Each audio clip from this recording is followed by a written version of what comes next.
Well, we made it to Mud Puddle Meekum. This place is a muddy mess. Let's see where they're gonna let us unload at here. Well, looks like this year they're gonna let us unload where they let all the Meekum trucks unload.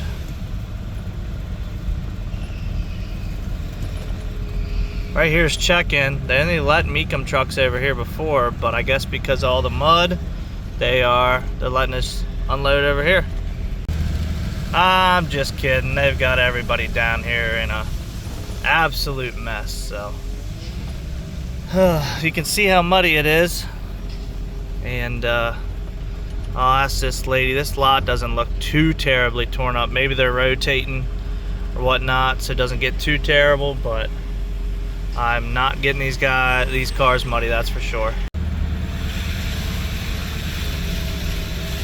It ain't good.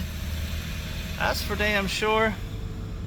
It ain't good. Look at this ride right here, though. That is what I'm talking about. It ain't good.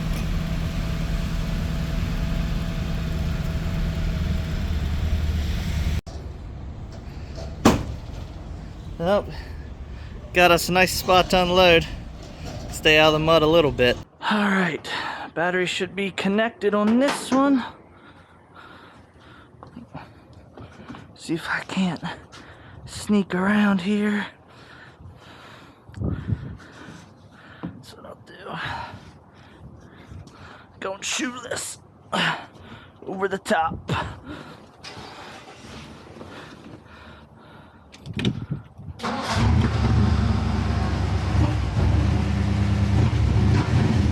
Beautiful.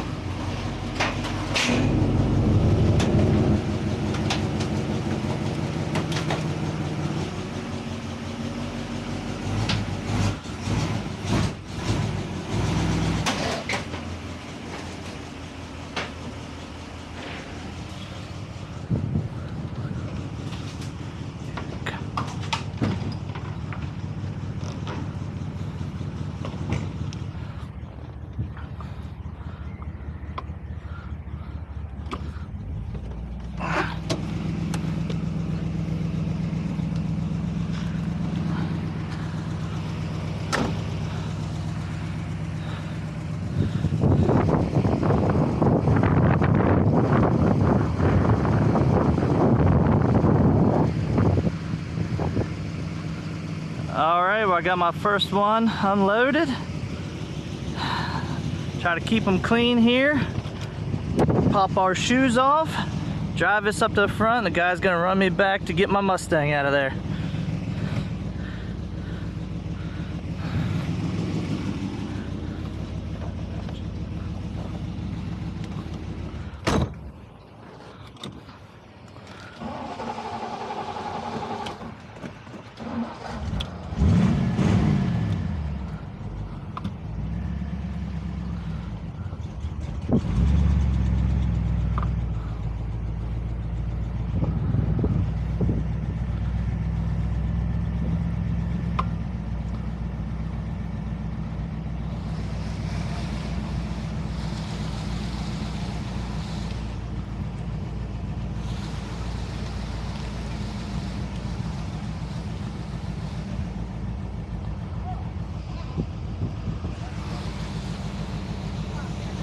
What company is that?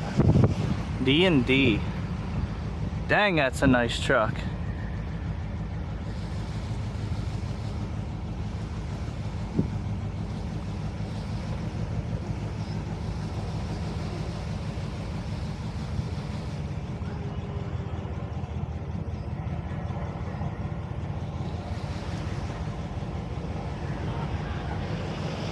I got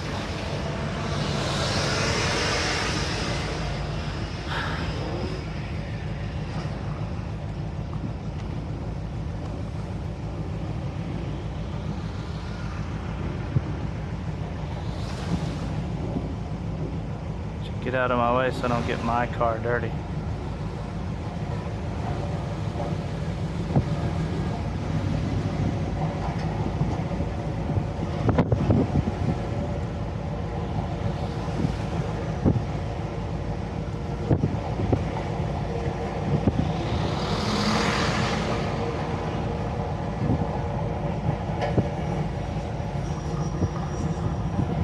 They are cleaning the mud off everything. Got rollers and everything. I hope they're ready for the wind that's coming in. I hope they got them tents strapped down, because this is going to be, later on this evening, they're going to get a nasty storm across the whole East Coast. So I'm going to get a car loaded. I got an SUV to pick up. I'm going to get that loaded and get that strapped down so I got some weight in the trailer, because they're expecting pretty high winds. So I think this is our turn here. Yep, I'll get checked in. Alrighty, let's get our second one out of here. Slide in here. Gonna take my shoes off again. Set them back like that. Alright.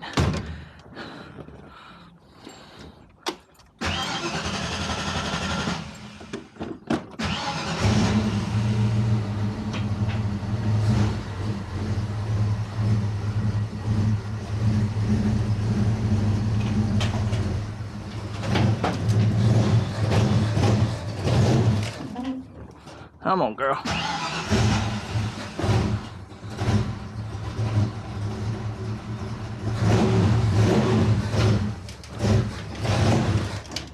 Come on, girl. No, it'll be all right with it, just those.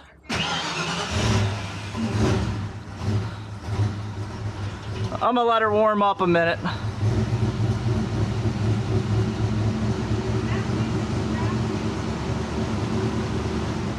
What's that? Are you going to stay still? Because I think you have a strap that might make a hole in your tire, on where your tire is. Don't move, okay? All right. Oh no, is that hooked down in there? It's probably hooked. Yeah, it'll be okay. Yeah, that's hooked in there, okay.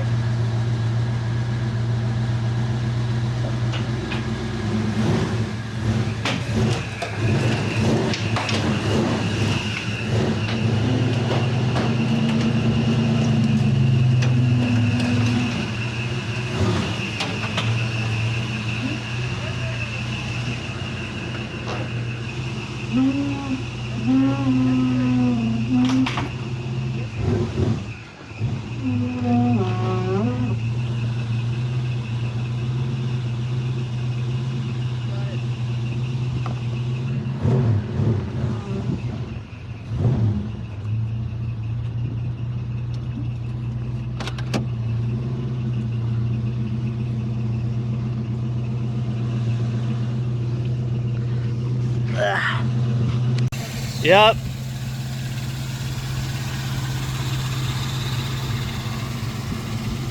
You never know what could happen. That's a mark, yeah.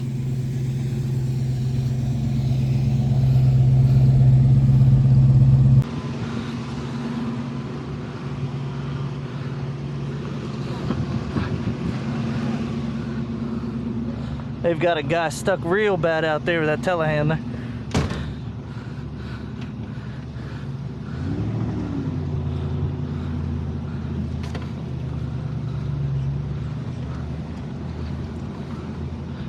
Trying to pull him out with a telehandler. I'm glad I am getting out of this mess.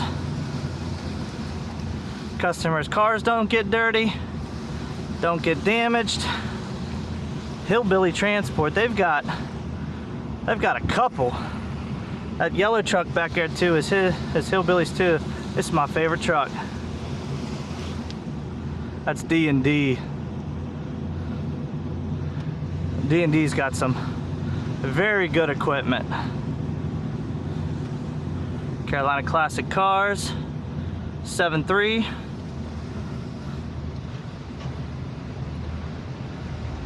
But that old girl's got some miles on it, traveling in the shows. A little mini semi out there. Pretty sure this golf cart guy was gonna come back and pick me up again.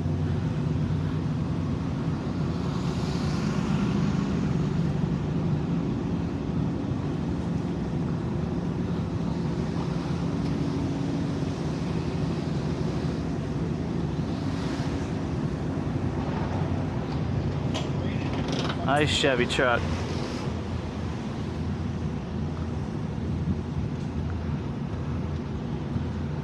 Got all these cars getting washed off and whatnot.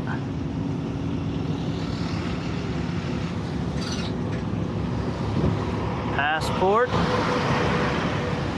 That'd be the goal, man. That would be the goal. With a large enough sleeper to take the family. On certain trips, not all the time. Never would I make my family live in a truck like that. My boy likes to run.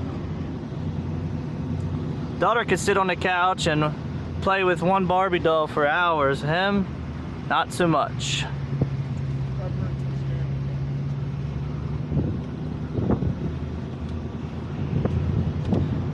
Old NASCAR. Highway patrol car. That thing's cool. 50-some thousand dollars for that. God dang.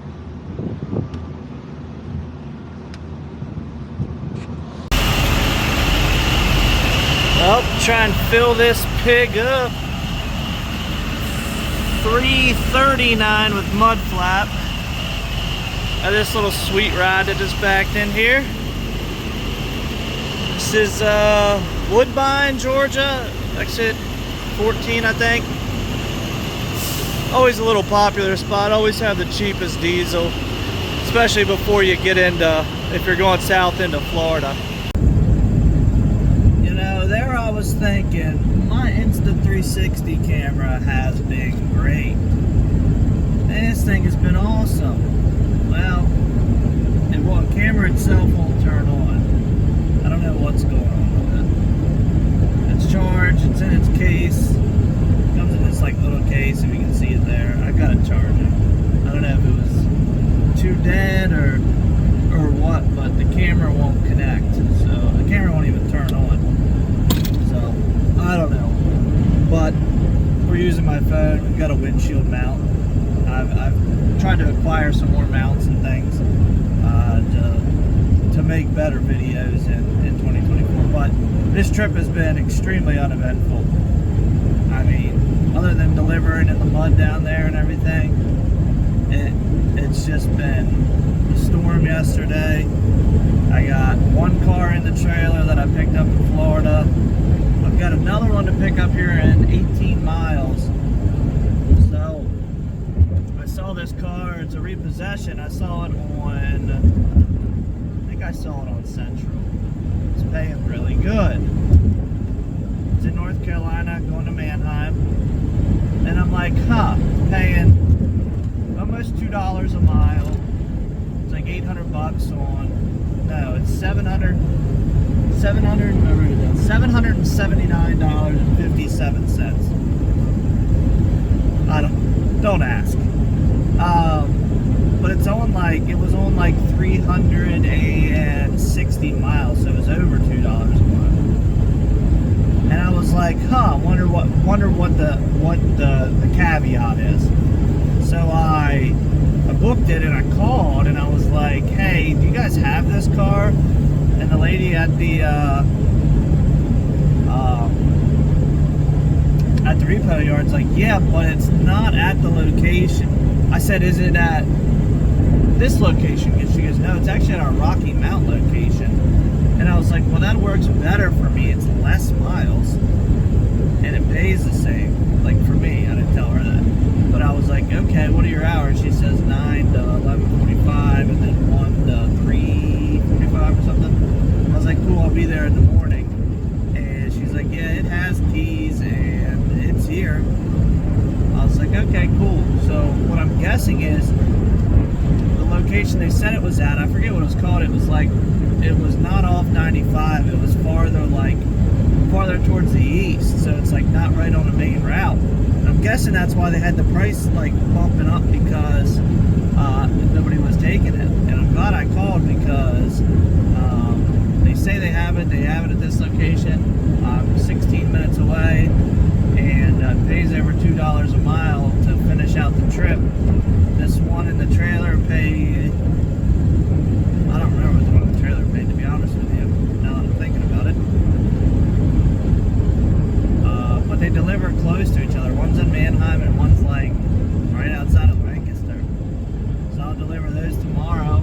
And I've got a little bit of an odd move to do tomorrow. I had gotten a call. I had called this company last week on a vehicle. It's an enclosed car. I don't remember where it was going, but it fit into my schedule. And I called, and it's like a vintage car company. It was an older car. It was moving. I think it would have been like a Model A or something. It was old. And I called, and it didn't work out. It wasn't going to be. It was being restored, but it wasn't going to be ready. They couldn't get it to run right, so they weren't going to ship it. Cool. Whatever.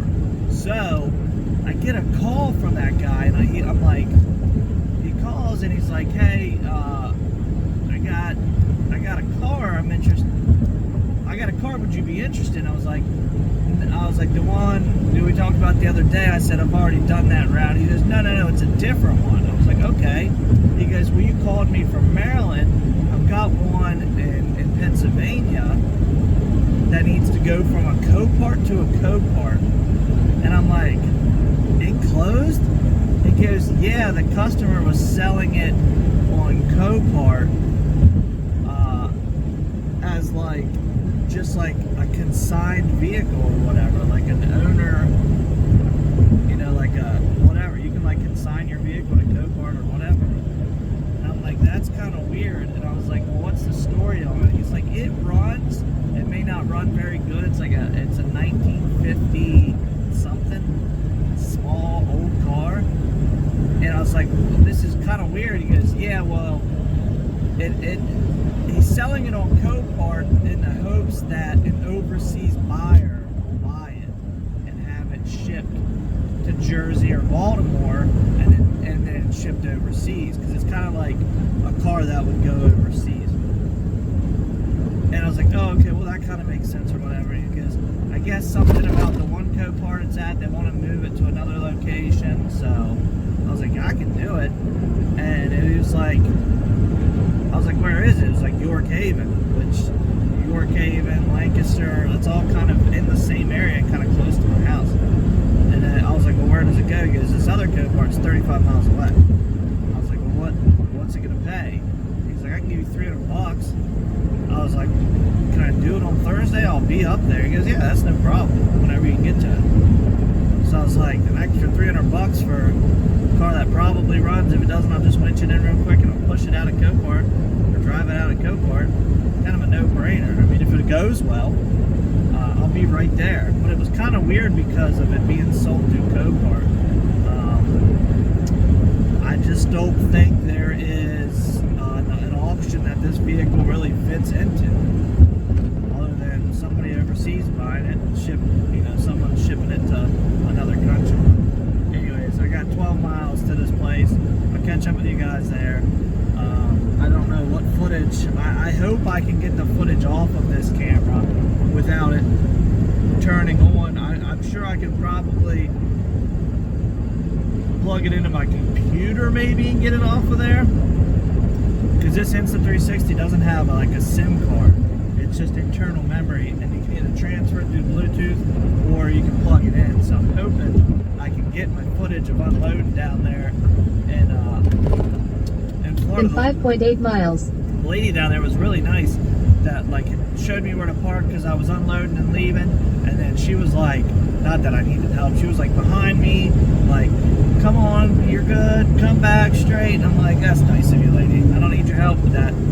I appreciate it. So I let her help me get the cars out of the trailer, and then they drove me back and forth on the golf cart from check-in back to my trailer. It was probably about a half mile. I'll check it with you guys when I get to this repo lot. I looked it up. I was kind of worried about it being a mess because I have my enclosed, and I was like, I really don't want to put a muddy vehicle in my enclosed or any of that. And I looked it on Google Earth. It's an all stone lot. They've got a turnaround. You can see on Google Earth the turnaround that everybody goes through. It's stone, and then everything's in a stone lot, so it shouldn't be a muddy mess or anything, because we got so much rain. I mean, there's so much standing water on the side of the highway. It's like, it's pretty unbelievable that we got that amount of rain in that short of time. But enough jabbering. It's been 8.5 minutes. Nobody Nobody's gonna listen to me for 8.5 minutes. I don't even know why I'm still talking.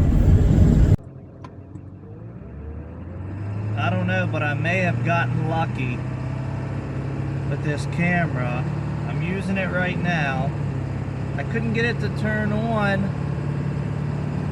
and so you stick it in this case and it charges the camera while it's in the case, and I couldn't get it to charge, or it wouldn't turn on at all, and then it would, like, as soon as you would take it out of the case, it would die. And so I like cleaned the ports where like they meet together. They just like, it's magnetic, and I think I got it to charge. It's working now. It's what I'm filming on, so hopefully that fixed it. But I'm almost home. Been home in probably about 20 minutes. So on the mold car, the repossession I picked up, it was through Ready Logistics, and they actually gave me an extra $100 on it because it wasn't at the location originally that they had the dispatch in. Well, I had to call ahead anyways, and they told me it was at their other location. They had transferred it over there, and they ended up getting me my smooth negotiator ended up getting me an extra $100, so it turned into really good. And little secret is, it runs and drives. It's just got some mold in it. It's wet inside, so I will take it. I will get that dropped off at the auction tomorrow, so they can get that checked in. I'm guessing they'll run it through cleanup. I don't know how that's going to work with this car, as far as getting cleaned up. What it looks to me is like the windshield may be leaking, like either the windshield was replaced and wasn't replaced properly and is leaking, because all the moisture is like on the dash, and then like you could see come down the dash onto the passenger floor. The passenger seat has a little bit of mold on it. It's not really bad, it's just dirty and just smells damp in there. But the inside of the windshield is full of condensation. Of course, all the windows were, but I was able to get it fired up. And it's kind of a good thing, because it was in a position where I wasn't going to be able to get to it in their lot with my trailer, with any trailer. The only thing that would have been able to get it out of there would have been like a snatch truck, but they don't have one there, and they didn't seem like they were going to be too interested in helping. So the funny part is I got in, I popped it into neutral, and I started pushing it. That thing rolled so good, I was just pushing it out of the parking lot, like to where I could get to it. And I got it probably 50 yards, and it wasn't hard at all. It was rolling just smooth as could be. And another guy was there picking up a car, a tow truck guy. He's like, hey, you want to see if that thing starts? I was like, yeah, that's fine. He's like, I got a jump box here. I was like, yeah, mine's in the truck. I didn't bring it back with me. I was just going to get it into a position where I could get to it. And because they were getting ready to go to lunch, and they locked the gate. So I was like, was just getting it out of the gate, really, and then was going to mess with it. He's like, well, let's try my jump box real quick. Put the jump box on, it fired right up, and I drove it out of there the rest of the way. But I don't think I could have got any luckier with that one. So we'll get that dropped off tomorrow. And this customer has a GMC Denali that I have in the trailer, an older Yukon that they're moving from Florida back to Pennsylvania. They moved from PA to Florida, now they're moving back. She's given her son the car. The Florida sun kind of got into it. It's super clean. It just needs painted. And that must be what he does. So he's going to get it painted, and I guess she's giving it to him.